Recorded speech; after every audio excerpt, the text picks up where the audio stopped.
Welcome to E-Bible Fellowship's Evening Bible Studies with your host and Bible teacher, Chris McCann. For more studies, visit our website at www.ebiblefellowship.org. And now, here's Chris McCann.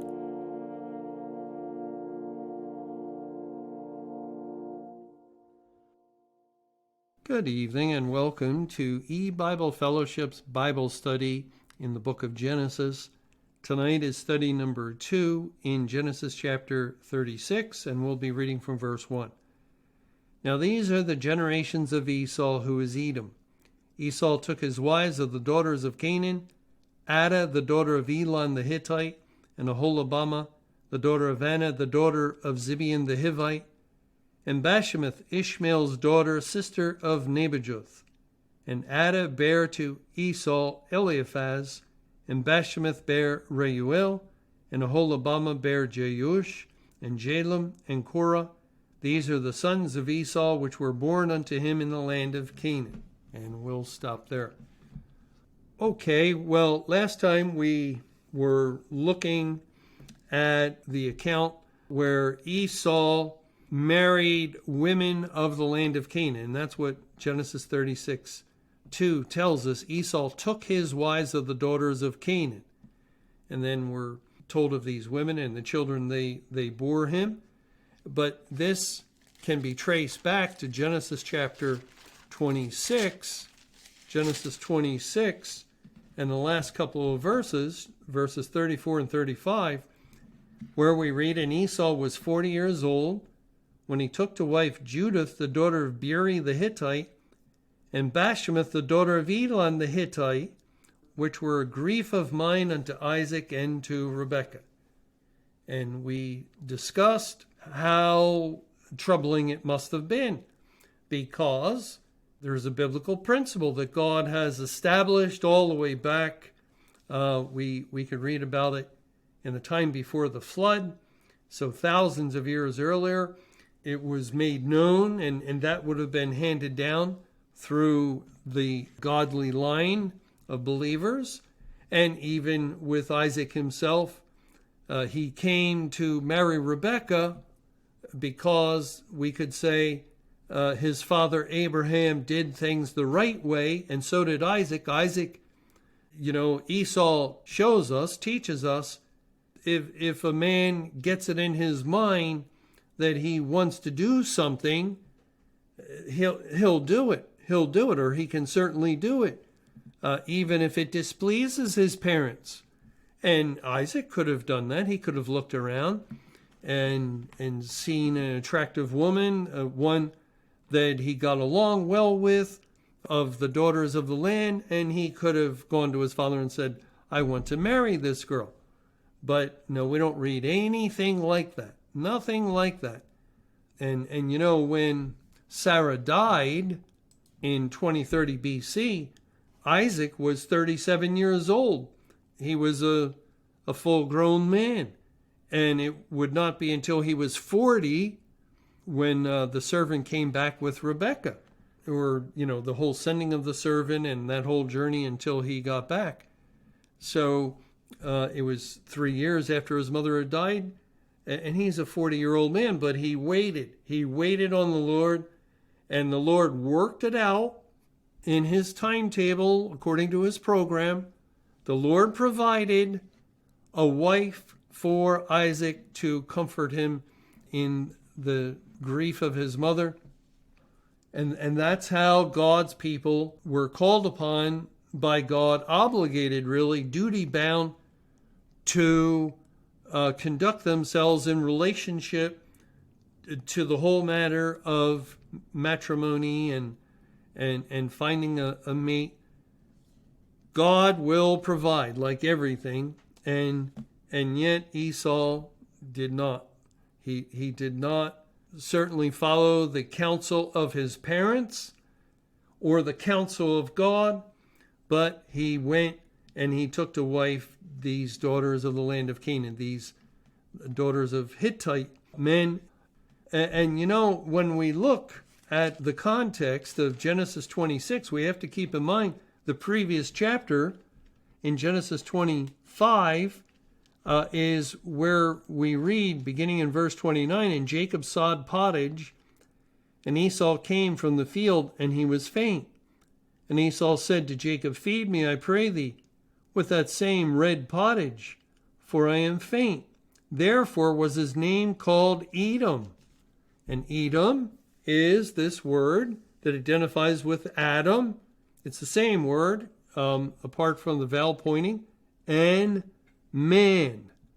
It is identifying Esau with mankind. The only problem with that, yes, man was created in the image of God, but man fell and transgressed against the law of God, and Esau's transgressions firmly show us that he is an accurate reflection, a spiritual type and figure of fallen man.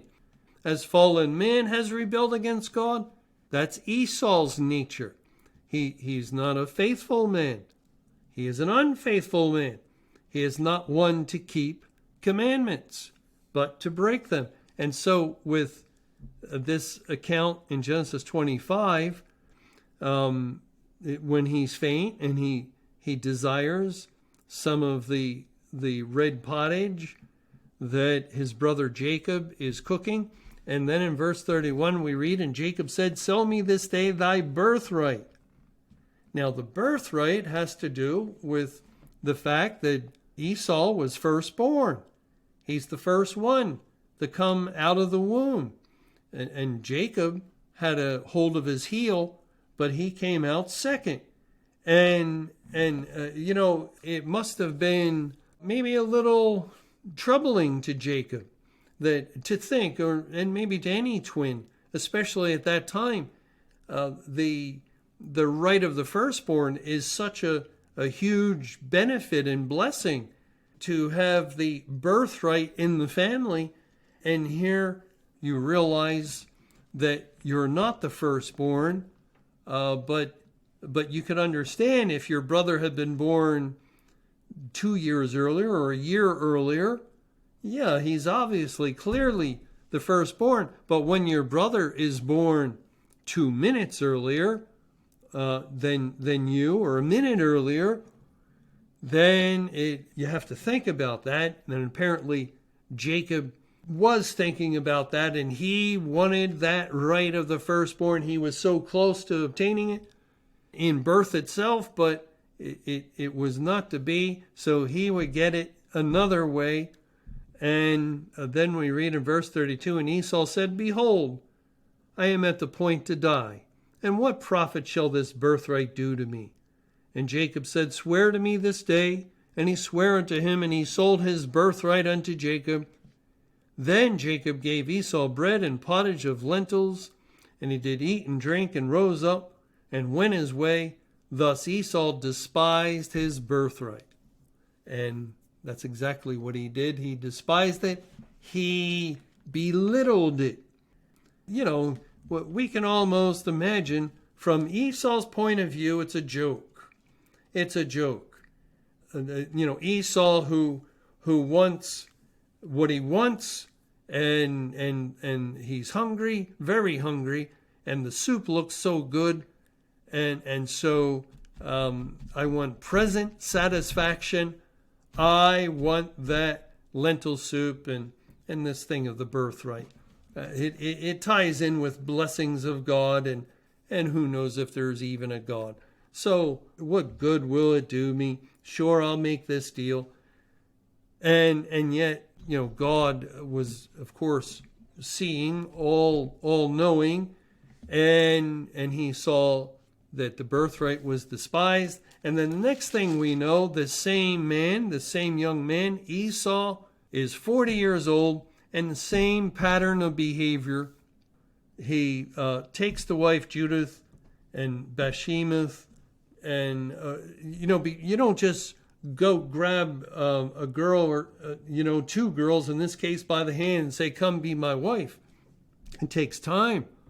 It starts with looking with your eyes and being interested in these people. And yet all along, God gives laws to protect his people, to safeguard them, so they are not harmed or experience, the misery that sin brings, and the grief and the sorrows that sin brings into the life of those who transgress the law of God.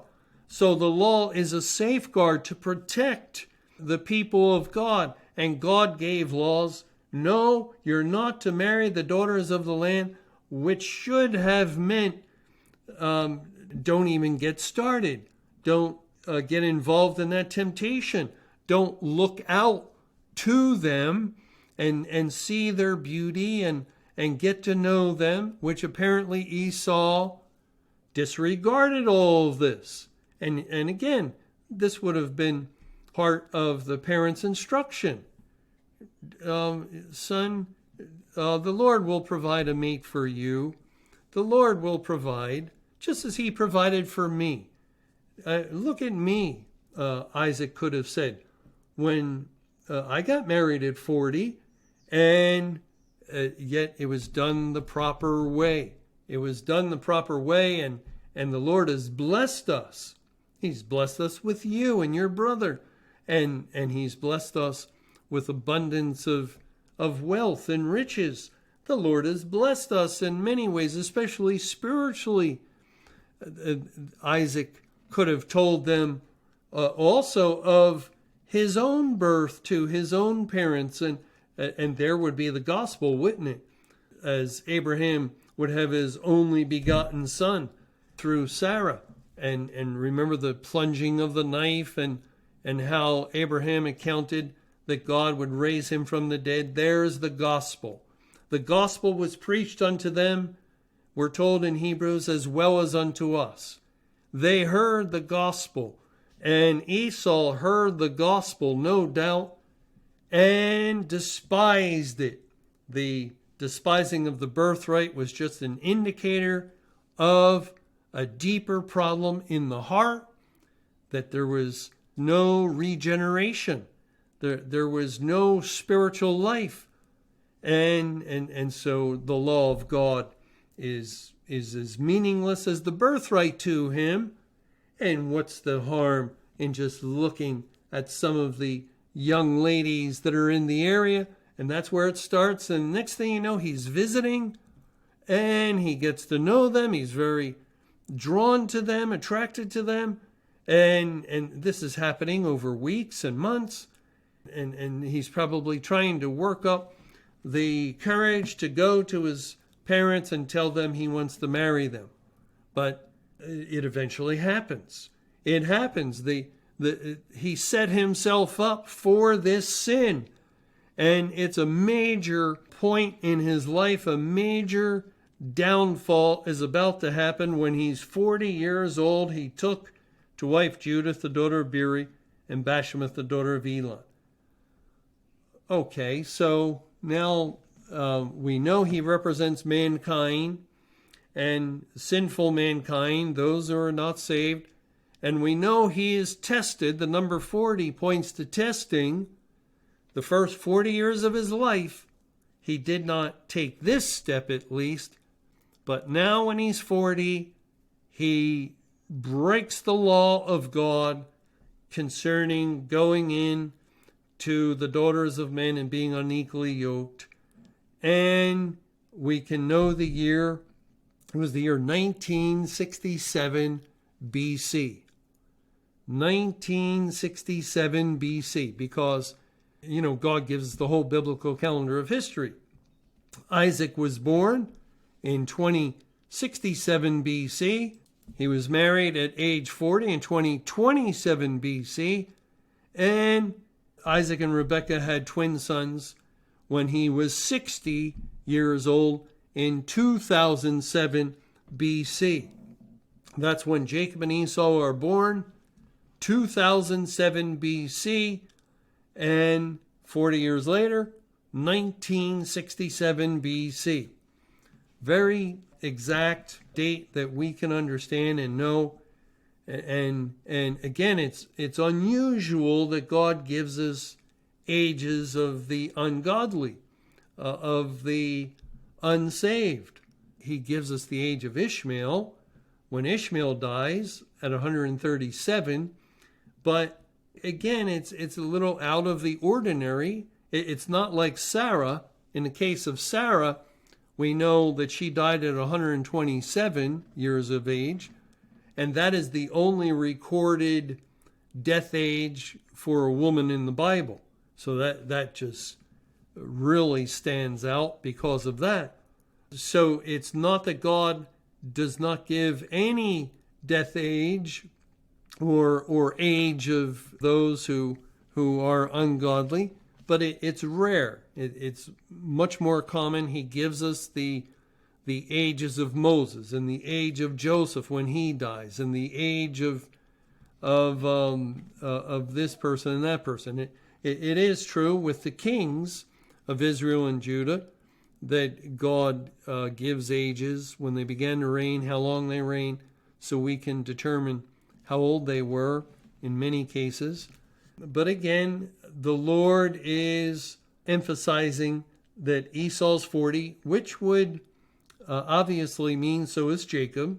They're both 40 years of age.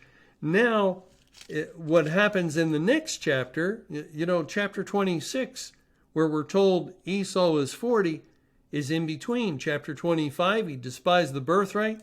Chapter 27, Isaac determines he's going to give the blessing. And then, in all likelihood, Isaac is 120 at that point, and Jacob and Esau will be 60, so it's probably 20 years beyond what we're reading at the end of chapter 26. But still, it's interesting how God puts this statement in the middle of the despising of the birthright and the losing of the blessing that happens in chapter 27. And also in chapter 27, after Esau loses the blessing, he hates Jacob because of the inferior blessing he received and determines to kill him.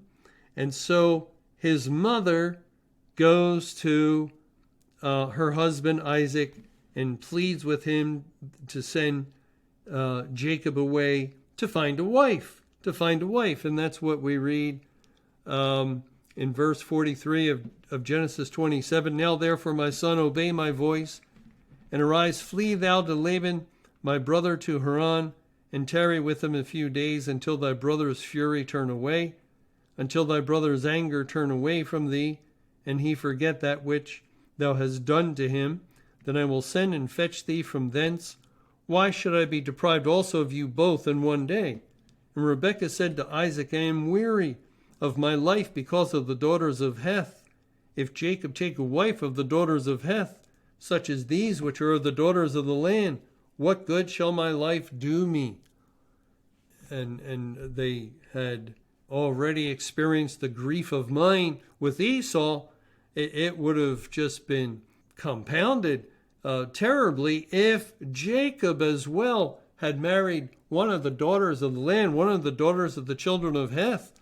And by the way, when we look up the word Hittite in the concordance, it's Strong's 2850. And we would pronounce it, or I would pronounce it, when you look at it, Hitti.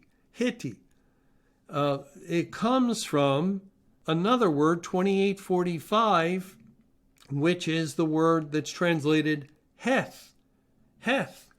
And that is Het in the original Hebrew. Het and Hitti, very closely related. And so Esau has married daughters of Hittites, children of Heth. And now that's what his mother is afraid will happen to Jacob. Okay, Lord willing, when we get together in our next Bible study, we're going to look at a timeline that stretches from 1967 BC, when Esau is 40, all the way to the year 2033 AD. And, it's not supposed to be concealed anymore, so no sense trying to hide it. How many years is that? 1967 plus 2033 equals 4,000 years exactly, except it would be calendar years due to there being no year zero, but it's 4,000 calendar years. And keep in mind that in 1967, Esau, mankind, is 40.